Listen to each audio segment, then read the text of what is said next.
Okay, so we're going to start with passive range of motion in the elbow. So first our hand placements, we're going to grab the humerus to stabilize, and then we're going to grab the radius and ulna at the distal aspect.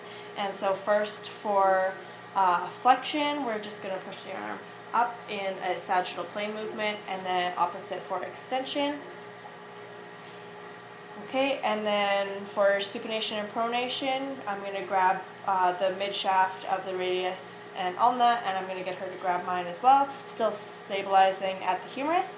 And so I'm going to put her into supination, and then the opposite way into pronation, and that is on the frontal plane, those movements.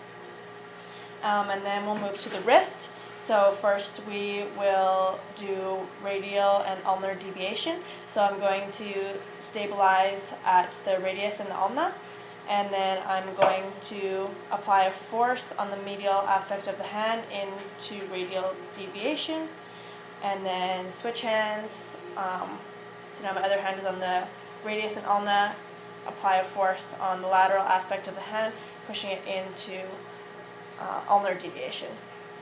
And then for flexion, again stabilizing at the radius and ulna on the mid shaft, and then I'm going to apply a force to make it go into flexion, and then same for extension. And these movements are on the sagittal plane, and the deviations are on the frontal plane. Now for resisted range of motion in the elbow. So again, I'm going to stabilize on the humerus, and then I'm going to apply a force in the extension direction, and don't let me move you. So for resisted range of motion for flexion, and then opposite for extension, don't let me move you. Perfect. And then again, I'm going to grab the mid shaft of her radius and ulna, and she's going to grab mine. We're going to go into a neutral position, and then I'm going to try to put you into supination, and you're going to try to go into pronation. Okay? And good, and still stabilizing at the humerus, and then we're going to go in the opposite direction. So I'm going to put you into pronation, and you're going to try to go supination. Perfect. Okay, and then for resisted strength at the wrist, so for ulnar deviation and radial deviation, again I'm going to stabilize mid shaft of the radius and ulna.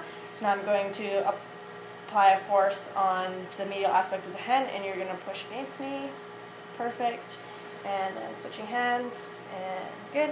And then for flexion and extension, I'm going to get you to put your hand in a fist, and then I'm going to get you to push up against. So that's resisted flexion, and then resisted extension. Good. And then the clinical presentation for the RCL sprain, she would have pain with supination and pronation.